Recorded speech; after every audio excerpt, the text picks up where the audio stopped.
Une femme déguisée en laveuse de voiture est venue essuyer le pare-brise du véhicule blindé. La brosse contient un scanner. La femme a secrètement scanné le numéro de châssis du véhicule. Les agents de sécurité, ignorants, ont versé une forte somme à la femme pour la renvoyer. Après son départ, la femme a rapidement sorti son téléphone. Elle a connecté le câble de données au scanner.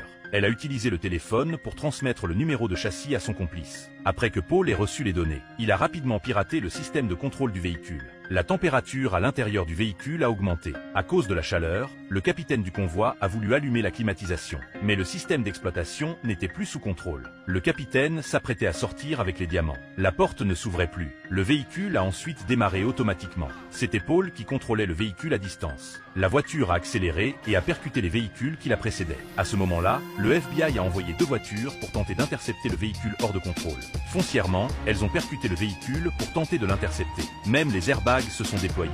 Mais la voiture n'a pas ralenti. Les 3 voitures ont continué leur route, conduisant côte à côte pour semer le FBI. En entrant dans le passage souterrain mal éclairé, Paul a rapidement manœuvré la voiture et a effectué un virage en dérapage, créant instantanément une distance. La voiture s'est arrêtée à l'entrée de l'entrepôt. Le capitaine pensait que la voiture était immobilisée. Soudain, un gros camion est apparu, poussant sa voiture dans l'entrepôt. Les portes se sont rapidement fermées. Après cela, Paul a utilisé des lumières vives pour aveugler le capitaine. Le capitaine a tiré vers la lumière vive.